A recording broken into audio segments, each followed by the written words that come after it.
Disclaimer: J.K. Rowling owns Harry Potter in all accurate memory. Parts of this chapter are quoted from Harry Potter and the Order of the Phoenix. Hermione arrived in Professor Dumbledore's office on Saturday, completely unsure as to what to expect. She assumed it had something to do with the information Dumbledore wanted her to get from Professor Slughorn, but he'd told her so little she still wasn't sure what the point was. She was surprised, though, when she got to the office, to see that someone else was there. "Harry!" "Hermione?" "Ah, Hermione, thank you for joining us. Please have a seat," Dumbledore said. Harry spun around and stared at the headmaster. He had clearly noticed him calling Hermione by her first name. "Yes, Hermione and I have been working together over the past few months, Harry," Dumbledore confirmed to him. "I apologize for not involving you until now, but we had to operate with discretion for obvious reasons." "Professor, what's going on?" Hermione asked. "I am pleased to announce that Professor Snape has certified Harry to be proficient in occlumency." Hermione's eyes grew wide and she hugged her friend.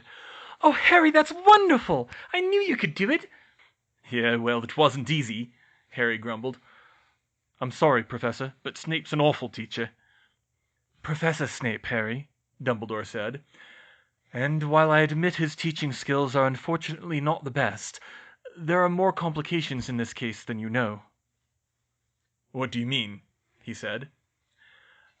Dumbledore turned to Hermione. "I believe it is time we informed Harry of the full scope of our work together," he said. "Oh, yes, Professor," she said, putting the pieces together.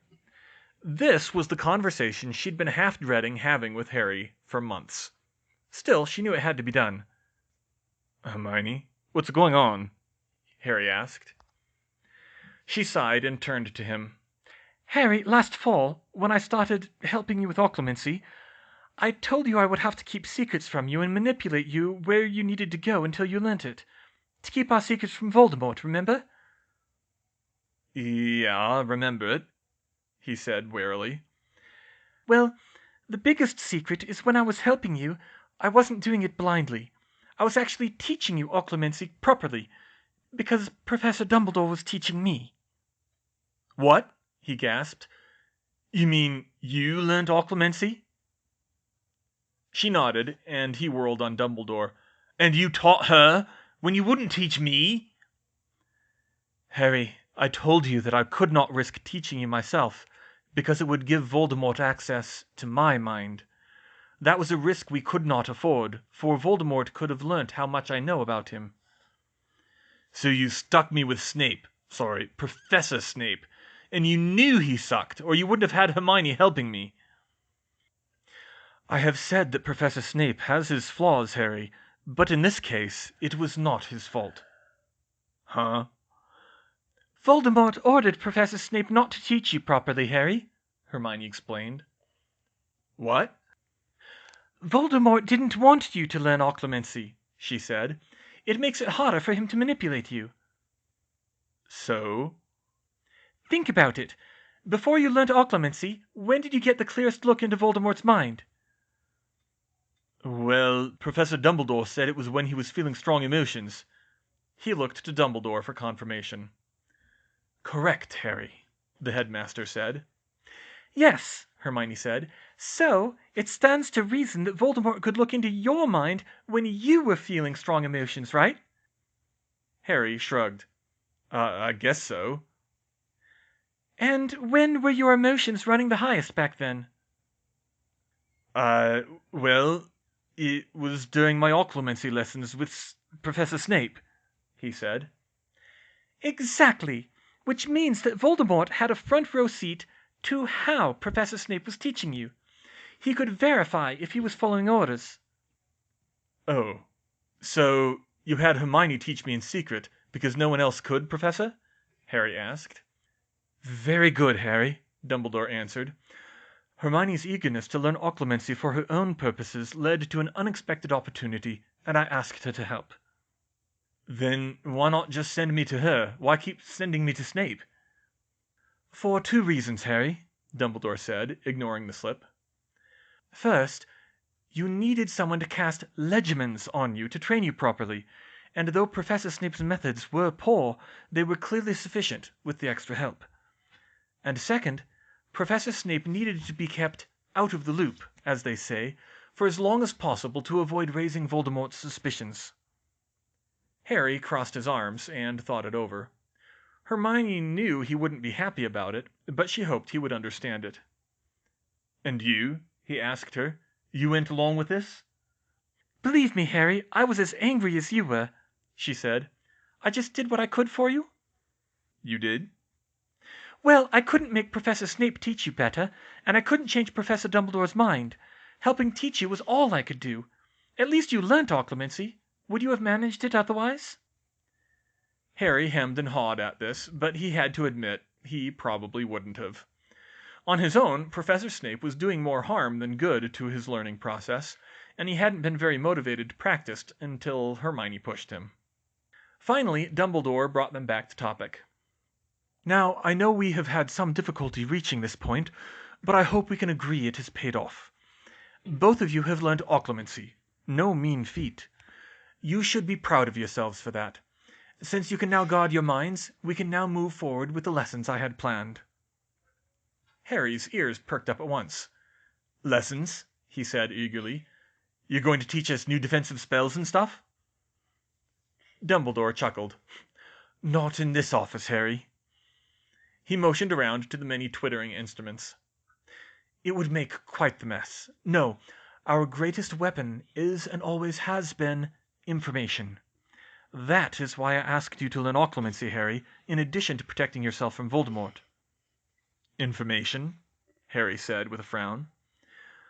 "What information I know about Voldemort's plans," he said, "and what we are doing to counter them. Things I have learnt over the years of Voldemort's history and his strengths and weaknesses. I will not tell you everything, but I will bring you into much more than I have so far, with Sirius's permission, of course." "Indeed, it was he who demanded you be fully informed, though I had planned to tell you much of this when you were ready, Harry. Hermione, you were again an unexpected addition, but a welcome one. For both your dedication and your insight, you deserve to hear this." "Thank you, Professor," she said. "You are quite welcome. However, the first part of what I have to say, Harry, concerns you personally. If you wish to keep it to yourself, I'm sure Hermione will understand." Harry turned and stared at Hermione for a minute, but he said, "I trust Hermione, Professor." Dumbledore's eyes twinkled in response. "Very well. It is time for me to tell you, Harry, what I perhaps ought to have told you 4 years ago. We have come close to the subject on several occasions, and I have debated since your first year whether I should tell you. But each time I thought to myself that you were too young. Why should I mar your already difficult life with the knowledge of this secret?"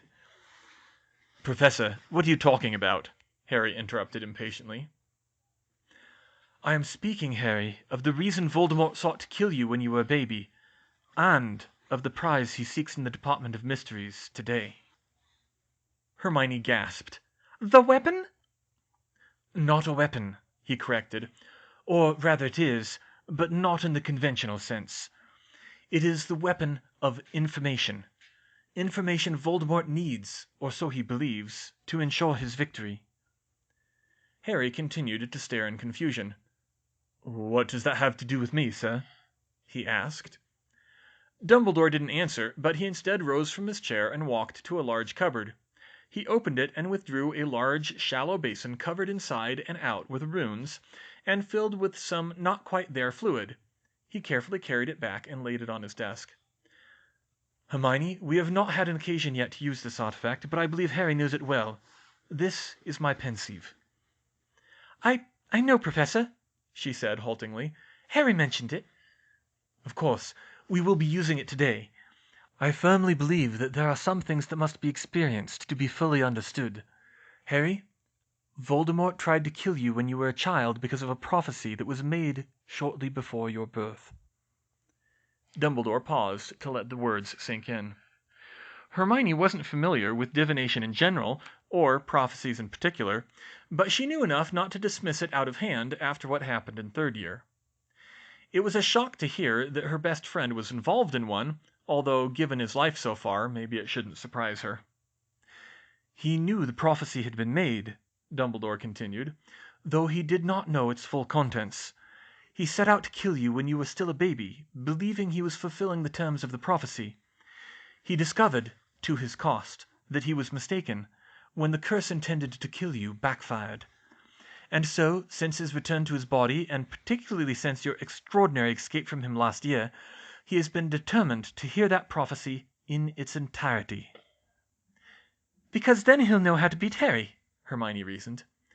"So he believes, and that is near enough to the truth, for it would direct him on a course of action that we cannot allow." "What does this have to do with the Department of Mysteries, sir?" Harry asked. "Everything.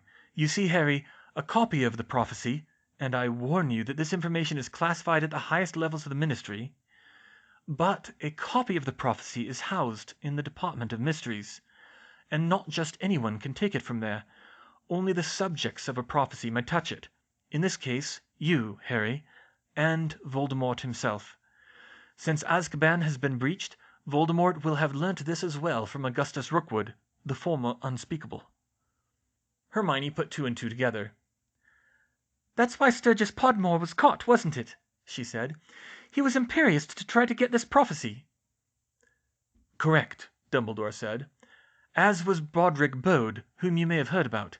He was an Unspeakable, so he was able to enter the Hall of Prophecy, but he was cursed into madness when he touched it, and he unfortunately was assassinated before he could recover and reveal the culprit.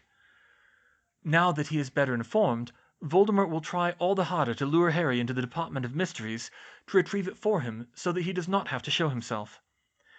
However, since you have successfully learned occlumency, Harry, that will now be much more difficult for him." "So where does that leave us?" Harry asked. "It leaves us in a position where I can safely tell you the prophecy, if you wish." "You know it, sir?" he said in surprise. "Yes, I do, for it was I who witnessed it. It is a rather interesting story, but in the interest of time, what you need to know is that Sybil Trelawney delivered it to me in the winter of 1980. I believe you have some experience with her? It was partially overheard by a Death Eater before he was discovered eavesdropping on us. Though it is with a heavy heart that I burden you with this knowledge, if you wish to hear it, I will show it to you." Both Harry and Hermione nodded without hesitation. Dumbledore then touched his wand to his temple and withdrew silvery strands of thought, placing them in the pensieve. He prodded the surface, and a ghostly image of Professor Trelawney rose out of it, speaking in a harsh, hoarse voice. "The one with the power to vanquish the Dark Lord approaches. Born to those who have thrice defied him, born as the 7th month dies. And the Dark Lord will mark him as his equal, but he will have power the Dark Lord knows not. And either must die at the hand of the other, for neither can live while the other survives. The one with the power to vanquish the Dark Lord will be born as the 7th month dies." The image vanished, and the office fell silent. Even the twittering devices seemed to be muted. Hermione stared at Harry with wide eyes as he looked down at the basin, trembling slightly. "Professor, did that mean... what did that mean?" "It means, Harry, that the one person who can defeat Voldemort was born at the end of July in 1980, to parents who had defied him 3 times, and was marked by him personally." "So it means me," Harry clarified. "With the scar he gave you, I think there's a little doubt. I'm sorry, Harry." Hermione's eyes narrowed in thought. So it was kill or be killed between Harry and Voldemort? But Harry wouldn't stand a chance against a wizard 50 years his senior who had been studying dark magic his entire life. And why not someone more powerful and experienced, like Dumbledore himself? Something was wrong here. It seemed like the headmaster was adding 2 and 2 and only getting 3. "Professor, I don't understand," she spoke up. "I can't believe that Voldemort is invincible but for Harry. He's still only human, isn't he? I'd like to see him stand up to heavy machine gun fire, or aerial carpet bombing." Dumbledore raised an eyebrow at her. "Leaving aside the improbability of such weapons being used against him," he said, You are correct in that prophecies are not always fulfilled. But again, things are more complicated than you know. If both Harry and Voldemort had both decided to ignore the prophecy, or had never heard of it, it would never have been fulfilled. However, Voldemort believes in the prophecy, and even what little he knows, for he did not hear about the marking or the power he knows not. I'm sorry, Harry, but it is enough for him to pursue you until either you or he is dead. This is mad, Harry muttered. How am I supposed to... what superpowers am I supposed to have? I wouldn't wish this on you, Hermione, but I'd feel a lot better if someone like you was the one in the prophecy instead of me. You could probably come up with something to stop him. Hermione shivered at the thought. She started to say she didn't feel any more confident than he did, but she thought of the diamond necklace she was working on in secret, and an idea struck her. Maybe she actually did feel more confident. "That's actually not a bad idea, Harry," she said. Huh? "What do you mean?" Dumbledore asked. "I've got ideas. They're not quite ready yet, but I'm working on ideas for new spells. Spells that Voldemort would never think of in 100 years. Spells I'm not convinced he could figure out, even if he saw them." How many wizards knew atomic theory and chemistry, after all? "And now that you know occlumency, I can teach them to you." "How does that help?" said Harry. "The prophecy doesn't say you have to be, genetically better than everyone else. You just have to know something Voldemort doesn't. And besides, you're better at practical magic than I am. It should be easy for you." Dumbledore stared at her with great interest. "I admit I had not thought of it quite that way, Hermione," he said. "I had thought that the power of love was the greatest weapon Harry could wield against Voldemort. Which you should not dismiss," he added when Hermione opened her mouth. "It did nearly destroy him once, but your argument is sound." "Then that's what we'll do," Hermione said firmly. "Was there anything else, Professor?" "Indeed there was," he answered. "I have an assignment for each of you today. Yours, Harry, though you may join as well, Hermione, is to view some memories with me I have collected. Memories of Voldemort's past which will, I hope, provide additional clues to defeat him in the present. For you, Hermione, it is time that I told you your assignment regarding Professor Slughorn. I asked you to stay close to him in your studies. I now need you to convince Professor Slughorn to part with any memories he may have of discussing a certain subject with the young Tom Riddle when he was a student. The subject is Horcruxes. And before you look, you will not find any reference to them in the Hogwarts library, nor in any reputable bookshop. They are not something widely known, nor should they be." "But you know what they are, don't you?" she asked. "Yes, but it is better if you appear as innocent as possible in speaking to Professor Slughorn. He has become much more suspicious of students inquiring into dark magic since he taught Tom Riddle." Hermione wasn't happy with that, but she could tell Dumbledore wasn't about to tell her anything more. She'd just have to try her luck with Professor Slughorn. Meanwhile, Dumbledore produced a new memory for them to view. They went inside the Pensieve this time. It was surreal and amazing at the same time, even more like a holodeck than the Room of Requirement. They could sense everything that was happening in the memory as vividly as real life, albeit only within a small area. The memory and the subsequent explanation only went up to Voldemort's birth, a tragic tale involving an abused girl whose first language was Parseltongue, a rich Muggle aristocrat, and an illicit love potion, clearly a stronger one than the twins were making. The infant Tom Riddle was abandoned by his father, and his mother died in childbirth, leaving him alone in a Muggle orphanage. Hermione didn't see how any of that was helpful, but Dumbledore clearly thought it was. However, he had to end the lesson at that point since they couldn't afford to take too much time and raise Umbridge's suspicions. Hermione had to leave Harry as well after that.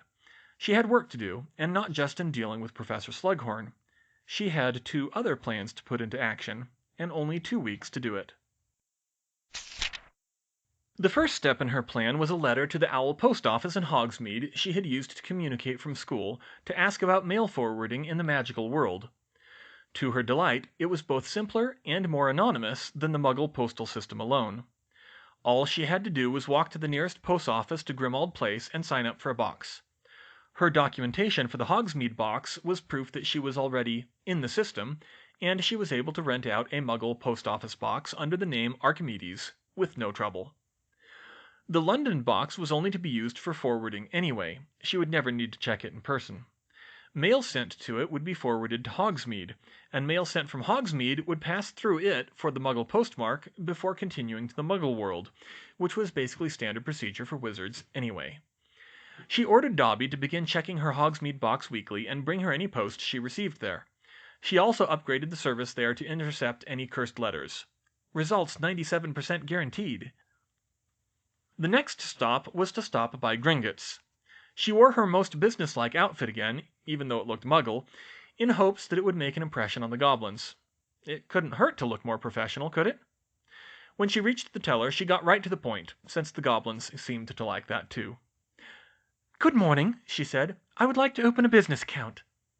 The teller hunted around and found a form that he slapped on the counter. "Fill this out," he said gruffly. "Thank you," she replied. "And will the identity of the account owner be public record?" she asked. The goblin stopped writing in his ledger. "Do you want it to be?" he replied. "I'd rather it wasn't." "Section 4. For a nominal extra fee, you'll receive a numbers-only account." That wasn't surprising. Gringotts protected its customers. After all, Sirius had been able to buy Harry the most expensive broom in Britain when he was still a fugitive. Hermione looked over the form, being careful to read over all of the fine print. She'd seen more than enough of magical contracts to know to be careful with that sort of thing. The fee for a numbers-only account, she saw, was anything but nominal. If her plan didn't work out the way she intended, she'd have to close this account after the first month. But the contract otherwise appeared acceptable, and she began filling it out. "And what is the limit on converting pounds to gallons?" she asked as she worked. The goblin looked up at her suspiciously. "Why?" "Because I am expecting some large, irregular payments, and I would like to know what the limit is before starting any account activity." "You realize, of course, that Gringotts is not responsible for the consequences of any illegal activities?" "Of course, and there is no law against what I'm planning to do. I checked." "Very well. The limit is 10,000 gallons per calendar year per account owner." So, no cheating by using multiple accounts. Good to know. A lifetime of converting currency at that rate would put someone on the level with the Malfoys, but no higher, so it was a reasonable restriction. "Will this account be good for processing Muggle checks and wire transfers up to the annual limit?" "Standard service," the goblin said succinctly. "I see." She finished the form, and the teller sent it off. She was careful not to use the Archimedes name for this. She didn't want that being associated with her Gringotts activity too easily. The goblins would know, of course, but her alchemist's license would cover her if they raised an issue. She'd prefer that the Ministry not find out, though. Instead, she set up a vault for a shell company by reusing her Council of Elrond name. A few minutes later, she was set, holding a key to Vault 1337. "Will that be all, Miss Granger?" the teller asked. "Yeah, actually, one other small point," she said as the thought struck her. If she was going to be working with large amounts of money, she should probably know this.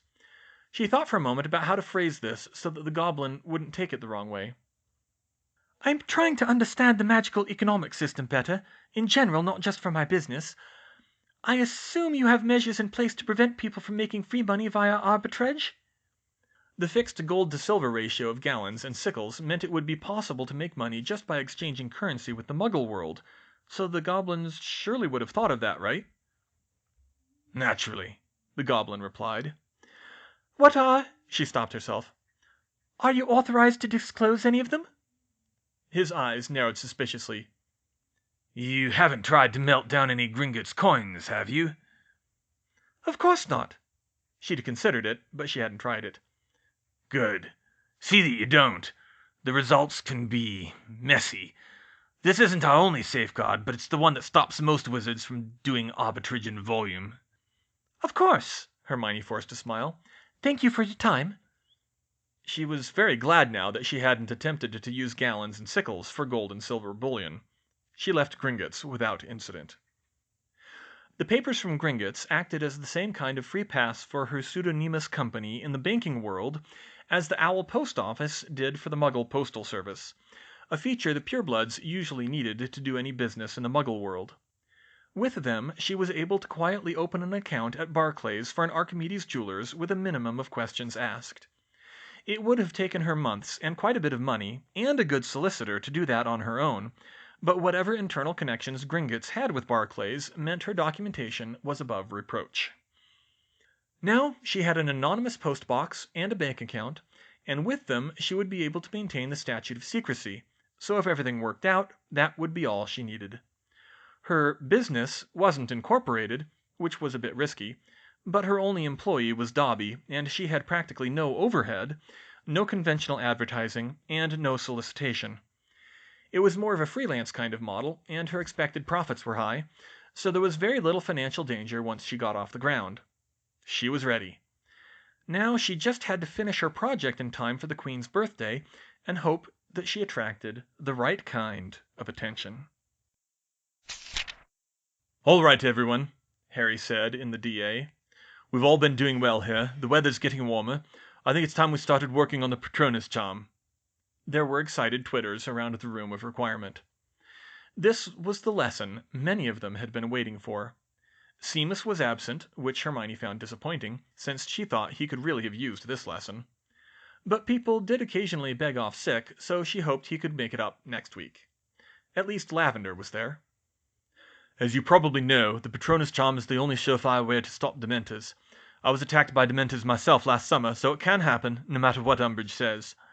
Now, this is a very difficult spell. It's not even on the Newt standard, so not all of you may be able to do it, especially the younger students. But Hermione and I both mastered the spell in our third year, so it's definitely possible." "But it's very difficult," Hermione cautioned. "I had to practice it every day for months to get good at it, so don't be discouraged if you don't master it right away. It takes a lot of power, too, so for the younger students, if you can't manage it, I want you to practice cheering charms. They won't do much against a Dementor, but they're better than nothing, and they might buy you just enough time to get help from someone who can cast a Patronus." Right," Harry agreed. "Now, the reason the Patronus charm is so difficult is not because of the incantation or the wand movements. They're a bit tricky, but the hard part is that you have to be in the right emotional state. You have to focus on a really powerful happy memory. Think of one of the happiest moments of your life and hold on to it as hard as you can. You really have to focus because it's a lot harder when you're in front of an actual Dementor sucking your happiness away." "What do you use?" someone called out. Harry hesitated a fraction. "I used the first time I went to live with my godfather," he said. "It was the first time I felt like I had a real family. Hermione, do you want to say?" "Oh, she stammered. "I use a few things, but my favorite is a holiday I took with my parents when I was 9. But even just remembering a carefree afternoon with my friends works for me. It can be something mundane like that, but it has to have really deep emotional associations to work." "Okay, so keep thinking of your happy memory, and watch me carefully," Harry said. "Spread out so you have room. I'm going to walk you through the wand motions." He stepped them through it, one movement at a time, and then he and Hermione walked through the crowd, making corrections here and there, making sure they all had the motions down before they tried the incantation. They were fast learners, and even Dennis, Georgina, and Astoria were trying it, though Hermione doubted they would be able to do it. "Great, you all look really good," Harry said when they were ready. "Here's what it looks like when you put it all together. Expecto Patronum!" Hermione's other plan involved Rita Skeeter. She and Cedric had agreed to meet the reporter at the Leaky Cauldron, someplace they could actually get a private room. "I'm surprised you had another interview to offer me," Skeeter said. "I thought the interview on Unihu pretty well covered it." "This story isn't about Voldemort," Hermione said confidently. "It's about Dolores Umbridge." Skeeter set down her quill and leaned back. "You're playing a dangerous game, Granger, if you want to tangle with her," she said. "And I'm not playing a dangerous game with Voldemort?" she asked. "Besides, you survived 7 years rooming with Bellatrix Black, didn't you? You're no stranger to risk yourself." Skeeter shuddered at the memory. "Fair enough," she admitted. "So what do you have to say about Dolores Umbridge that hasn't already been said?" Hermione leaned forward. "Torture." "Torture?" Skeeter's eyebrows shot up. "Unfortunately legalized torture," Cedric clarified, but still torture. You're going to have to be more specific than that, pretty boy. As I recall, corporal punishment is still allowed at Hogwarts. It's just Dumbledore doesn't like it. Unless it's something suitably salacious, the public aren't going to care. How about writing lines in your own blood? Hermione said bitterly. Is that salacious enough for you? Your own blood, truly? Whack! Hermione slapped her hand down on the table hard. I didn't carve these words into my hand 4,193 times just for kicks, Mrs. Skeeter. Skeeter leaned forward and examined the scars on her hand uneasily. That could work, she said. The second meeting with Professor Dumbledore was much like the first, except that he first asked Hermione how she was proceeding with her assignment. I asked Professor Slughorn some careful questions about his former students, sir. Just enough to establish that he did teach Tom Riddle. He was getting antsy, though, so I didn't press him any further. Dumbledore nodded. A good start. Please keep working on the problem. Now, it is time for another trip down memory lane. They viewed another memory of Voldemort, this time one of when Dumbledore himself had visited the 11-year-old orphan to introduce him to the magical world. The young Tom Riddle was definitely creepy, a kleptomaniac, and had a history of cruelty to animals. Things that, in retrospect, were clear early warning signs of sociopathy, but perhaps weren't obvious at the time. It gave some insight into Voldemort's character, but Harry and Hermione still didn't think it was very useful. Dumbledore said that Tom Riddle's social isolation, his drive to be exceptional, and his habit of collecting trophies from his victims would become important later. Harry decided to press him on the issue now. Professor, can't you give us something more? He asked. I get you want us to be informed and all, but I don't see how psychoanalyzing Voldemort by itself is going to beat him. Not by itself, Harry, but that he shows certain predictable behaviors will be vital, he answered. He checked the time and considered for a bit. I think we have time to view one more memory, he said, and he pulled another memory from his collection. This memory was one of the 16-year-old Tom Riddle meeting his uncle, Morphin Gaunt, and questioning him about his heritage. Hermione placed the date at just weeks after he'd killed Moaning Myrtle. Riddle had stolen Morphin's ring, supposedly a priceless family heirloom, and had also framed his uncle for murdering his Muggle father and grandparents. It was then that Riddle had learnt of the existence of Slytherin's locket, which his mother had sold to Borgin and Burkes and got ripped off for. Hermione was shocked that one of the potential weapons on her list was already known and so casually discarded. Where had it gone? Had it turned up again? Honestly, she didn't even know what it did, so maybe it didn't matter, but it did suggest that even though Voldemort was after the prophecy now, he may have been collecting powerful artifacts for many years. Somehow, that seemed even worse than the prospect of one powerful weapon in the Department of Mysteries. Harry was a little more practical. I don't understand, he said. Riddle was still underage. How come the Ministry didn't detect his underage magic when he killed his father? The trace, Harry, only detects where magic was performed, not who cast it, Dumbledore said. The Ministry knew where Morphin lived, and, doubting that a child could cast an unforgivable curse, they assumed that he had cast the spells, even though they were following Tom's movements. It wasn't until days later, when it was too late to question him, that Hermione noticed Dumbledore's slip. The murders hadn't happened at the Gaunts' house. They had happened at the Riddle's house, where Tom's magic certainly would have been noticed. There was a way to break the trace. The Patronus charms were going well. Cho Chang was the first to cast one successfully, although Hermione suspected that Cedric would have been if he hadn't had to do it left-handed. Luna succeeded as well, although Hermione was disappointed that it was something as mundane as a rabbit. Dean Thomas nearly had it, as did several others. However, the majority of the DA were still producing only wisps of silver mist. Then, everything went to hell. The door of the Room of Requirement opened and closed again on its own, which was strange. People didn't normally come in this late, or invisibly. Hermione looked around to see who had entered, but she saw no one new until she spotted a pair of huge cobalt blue eyes staring up at her. Sonia was there, but the little blonde elf looked more scared than she'd ever seen her and was shaking from head to toe. That wasn't a good sign. Sonia, what's wrong? Hermione said urgently. Miss Hermione, Sonia had to, but the house elves is ordered not to tell. Something was very wrong, and Hermione had a sinking feeling what it was.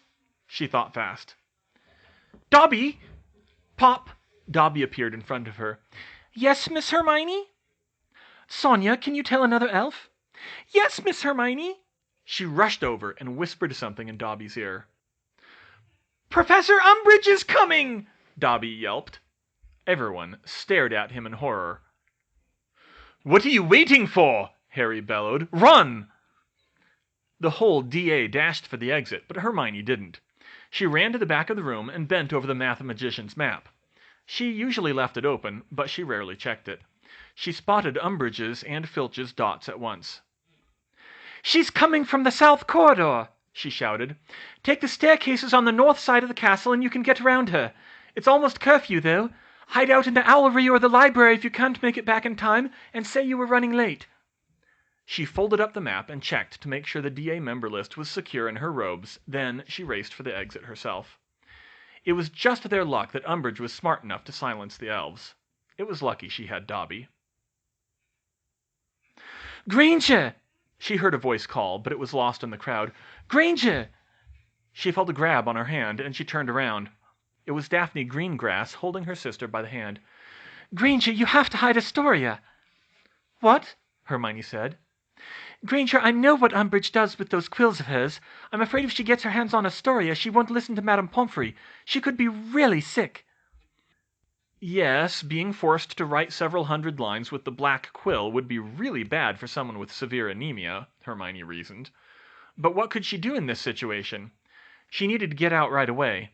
If Umbridge found her, she might have an excuse to have her arrested. I don't know if I can hide her in the castle, Daphne, she said. If the room of requirement was compromised, no place was completely safe. The safest place would require running up 10 or 15 flights to the shifting rooms above the Great Tower. Astoria might not be able to handle it. Then take her outside the castle, Daphne said. Hermione stopped short.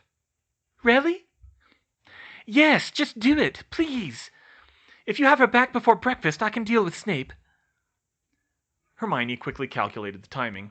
It would be possible, and if Snape was a member of the Order, a spy, and Snape was a member of the Order, a spy, but a member nonetheless.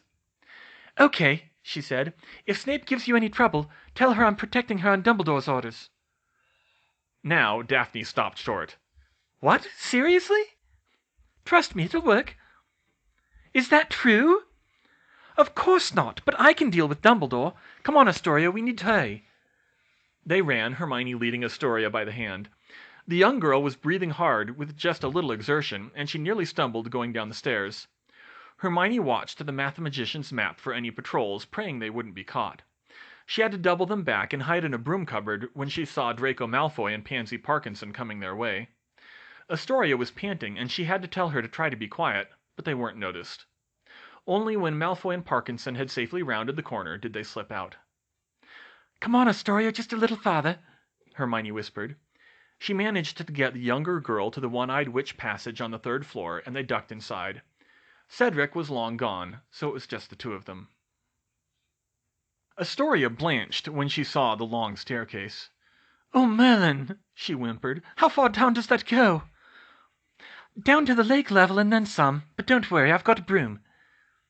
Hermione sat Astoria down on the broom in front of her to keep her from falling off, and they flew down the passage. Where are we going? Astoria asked. The passage comes out in Honeyduke's basement. Can we get out from there? Yes, I have connections with the owner. About 15 minutes later, they were on the street in Hogsmeade. In the lamplight, Hermione finally stopped to examine Astoria. She was deathly pale, trembling, and still out of breath. She looked like she was ready to collapse. Oh, God, you need to lie down, Astoria. Need to get out of here, she mumbled. Can't just stand around here. Well, we can't go to the hospital. They'll tell the school where we are. and I'm guessing your parents won't be too chuffed to see you collapse on their doorstep." Astoria frantically shook her head. "And headquarters is out of the question," Hermione thought, so there was only one other place that could give her the help she needed. "I'll have to take you to my house." Astoria squeaked and nearly fell over, but Hermione caught her and propped her up, putting her arm over her shoulders. "Your Muggle house?" Astoria said. "Yes, it's fine. My parents don't have anything against purebloods, and they have a little bit of healer's training." "I'm fine," she mumbled in protest. "You need help, Astoria. My parents are the only people we can go to without getting caught." She dragged her to the street and summoned the night bus. "Blimey!" Stan Shunpike said when he saw Astoria. "Is she all right?" "She's fine. It's, past her bedtime," Hermione said. "Just take us back to Crawley." "Gotcha." Fortunately, Stan wasn't too bright. For once, Hermione was glad that the night bus had actual beds in it at night, despite the fact that they slid all over the place. She laid Astoria down in the first one over her continued protests and checked her pulse. It was racing, but it was steady. "I hate you," Astoria grumbled as the bed shifted around. "No, you don't." She glared at her, but she had got some of her color back by the time they made it to Hermione's house. Still holding her up, she pulled her up to the door where her mum greeted them. "Hermione, who's this?" "This is Astoria Greengrass, Mum. She's out sick." "Goodness, I'll call a doctor." "No!" both girls cried out at once. "I sneaked her out of school, Mum," Hermione explained. "No one can know she's gone." "But if she needs help—" "She's not in danger, Mum. She just needs some rest. Her sister would have told me if it were different. She has some kind of magical anemia, and the stress of escaping was too much for her." "Escaping?" "Long story. She needs to lie down first." All right. Just lay her on the sofa. Astoria, was it? My name is Emma Granger. This is my husband, Daniel. You'll be safe here. How old are you?" Astoria eyed Hermione's parents warily as they started to check her vital signs. 14, she said. "Go easy on her," Hermione said softly. "She's a pureblood. She's not used to muggles." "That looks like pretty severe anemia," Dan spoke up with concern. "Do you know what's causing it? Are you getting treatment?" Astoria stayed tight-lipped. "I get potions from Madame Pomfrey." Dan and Emma looked back and forth between her and Hermione, hoping for something more. "Astoria, you don't have to tell them if you don't want," she said. "But my parents do have Muggle healers' licenses. They're sworn to secrecy, just like Madame Pomfrey." The girl seemed to go limp with defeat and sink into the sofa. "It's complicated," she said haltingly. My great-grandmother was cursed during a blood feud. It was a progressive blood-draining curse. It nearly killed her, and even after she recovered, she was frail and sickly the rest of her life. And she died young, before she was 40, I think." "But how does that affect you?" Hermione said. "Curses like that can resurface after a few generations. And Grandfather says I look just like her." "Wait a minute," Hermione said, aghast. "There's a spell that can curse someone's descendants?" Astoria shook her head weakly. "Not a spell.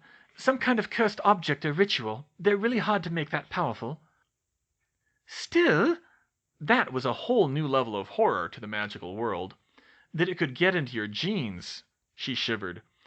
Somehow, there was a dark ritual that had altered or affected Astoria's ancestors' DNA before either wizards or muggles knew what DNA was, no less, allowing the curse to be passed on to her descendants.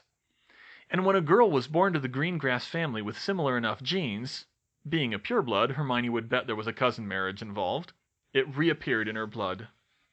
Chronic anemia, weakness, and a shortened life expectancy, less than 40 years. That was a terrible burden for a young girl. She could hardly wrap her mind around the horror of an old feud and a curse that was still killing people 100 years later. Although, at that, she had to wonder. Muggle scientists had been talking about gene therapy for years. The Human Genome Project was going strong. Someday it might be easy to identify the damaged gene and repair it, if the problem wasn't too magical. Perhaps Astoria would even live long enough to benefit from Muggle medicine. Wouldn't that be ironic? Dan, I'm concerned she might need oxygen. Hermione's mom snapped her out of her thoughts. She's stable for now, but I'll feel better if we give her some. I could run out to the practice and get a tank in about 20 minutes, Dan said. Yes, I think you'd better.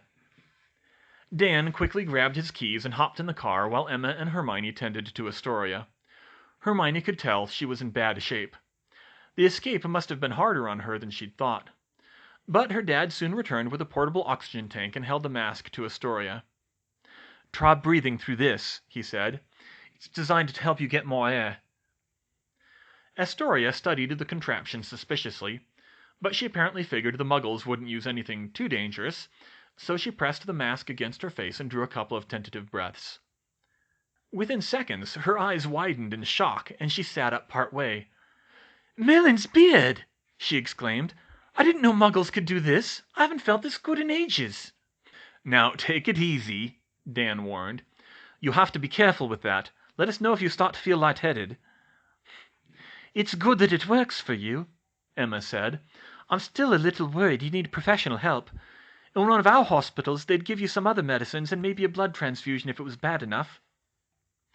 What's a blood transfusion? You don't want to know, Hermione jumped in before her parents could explain. Wizards are old-fashioned about that, she whispered.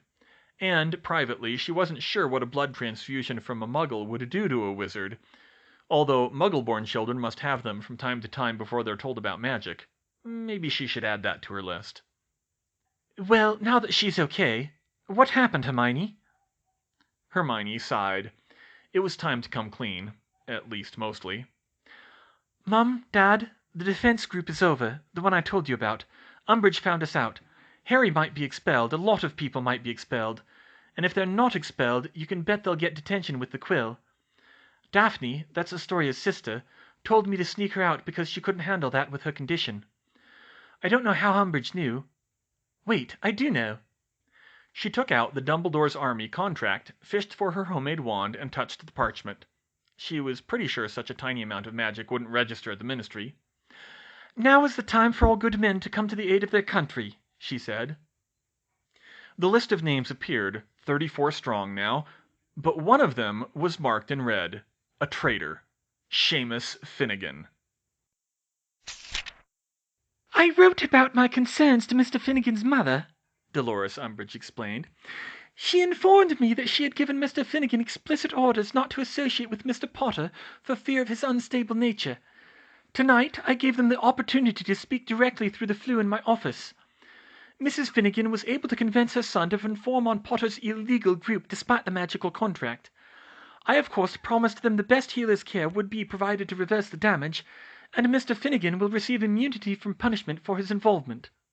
Harry glared at Seamus across the office. The boy was sitting with his arms crossed and painful-looking angry red pimples spelling sneak across his face. Hermione hadn't been playing around. Unfortunately, the damage was done. The DA was over, its hiding place outed, and Harry was sure he was about to be expelled. Cornelius Fudge himself had come to take him, along with Kingsley Shacklebolt, some Auror named Dawlish, and, to add insult to injury, Percy Weasley. He was thankful that Hermione had escaped. He was sadly not surprised that he'd been caught himself. It was that famous Harry Potter luck, plus the fact that he would have been Umbridge's #1 target. The real consolation was that he was the sole member of Dumbledore's army in the headmaster's office right now. Besides the sneak, that was. Seamus trembled a little under Harry's death glare. Sorry, Harry, he muttered, but I didn't want to be in this to start with, and I couldn't go against me mum. Yeah, we'll remember when Voldemort comes for you, he growled. Mr. Potter, you are in no position to talk, Umbridge said. We will finally be rid of your lies, you and all your little delinquent friends. Excuse me, Dolores, Professor Dumbledore interrupted. Did Mr. Finnegan tell you who was in this alleged group? He only mentioned Potter, Granger, and the former head boy Diggory by name, Professor, but he testified that there were at least 24 more. But you have no other names, he replied. And as Miss Granger and Mr. Diggory are no longer students at Hogwarts, you have no jurisdiction over them. I'll have Granger brought in for her assault on Mr. Finnegan, she said. Harry's heart started racing, but Dumbledore dispelled that at once. Magical contracts are legally protected, Dolores. You have no grounds to detain Miss Granger.